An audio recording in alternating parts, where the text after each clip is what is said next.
Iran और Israel के बीच युद्ध के बादल मंडरा रहे हैं। अमेरिका की खुफिया एजेंसियों ने दावा किया है कि ईरान अपनी मिसाइलों और विस्फोटक से लैस ड्रोन को हमले के लिए तैयार कर रहा है। वहीं ईरान के खतरे को देखते हुए अमेरिका ने भी अपने युद्धपोतों को खाड़ी देशों में अलर्ट कर दिया है। इस बीच इजराइल ने भी पूरे देश में अलर्ट जारी किया है।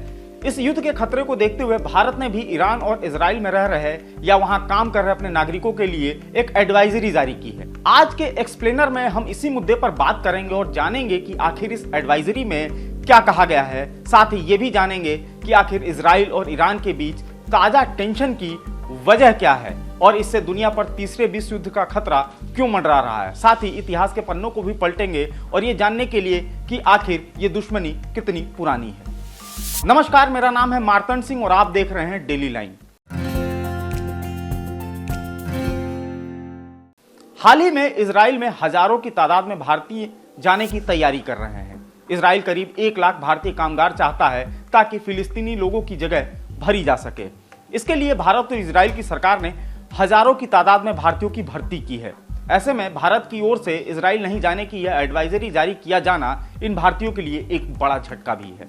इजराइल और ईरान के बीच गाजा युद्ध को लेकर तनाव पहले से ही भड़का हुआ है, लेकिन सीरिया में ईरानी महावाणिज्य दूतावास में सैन्य कमांडर की हत्या के बाद यह चरम पर पहुंच गया है। दरअसल बीते 1 अप्रैल को दमिश्क में इजराइल ने ईरानी दूतावास परिसर पर हवाई हमला किया था।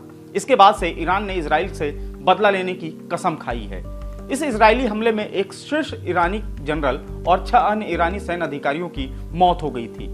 इससे गाजा युद्ध से पहले ही तनावग्रस्त क्षेत्र में तनाव और ज्यादा बढ़ गया है।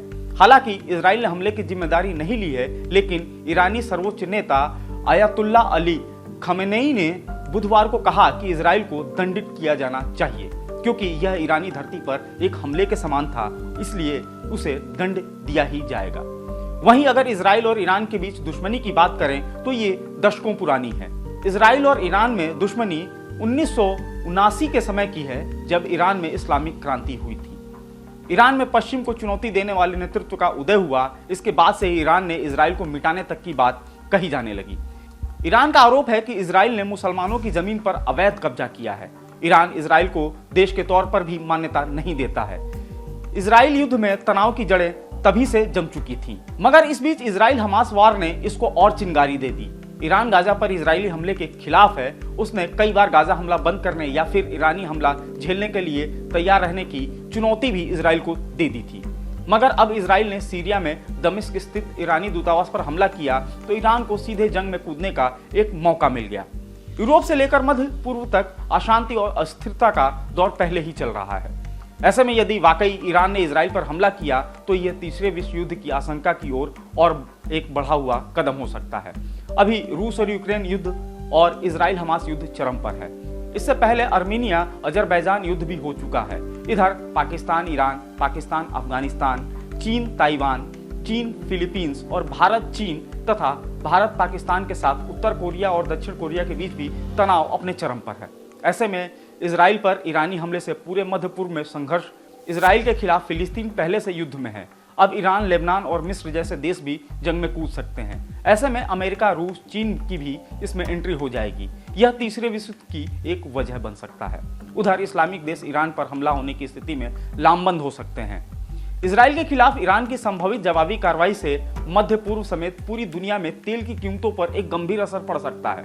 मध्य पूर्व में युद्ध क्षेत्र का विस्तार हो सकता है। इसमें कई और देशों के कूदने से तेल की कीमतों में आग लगने के साथ महंगाई अपने चरम पर पहुंच सकती है। ऊर्जा, खाद्य का भारी संकट दुनिया में हो सकता है।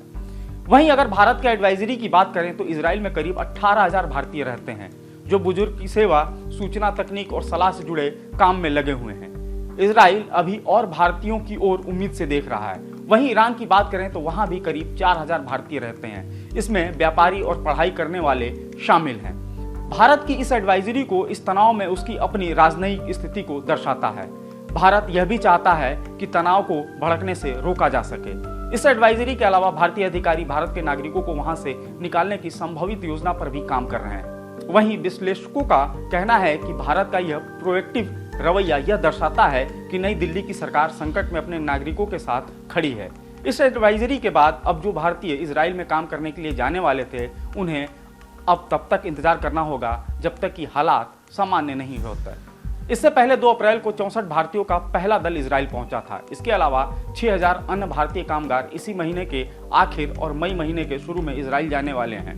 इजराइल इन भारतीयों को लाने के लिए विशेष एयर शटल सेवा भी शुरू करना चाहता है, लेकिन अभी जिस तरीके से एडवाइजरी जारी की गई है, फिलहाल ये शटल सेवा अभी अधर में लटकी हुई है। आज के वीडियो में फिलहाल इतना ही। आपको ये वीडियो कैसा लगा ये हमें जरूर बताएं और फॉलो करते रहें हमारे डिजिटल प्लेटफॉर्म डेली लाइन को।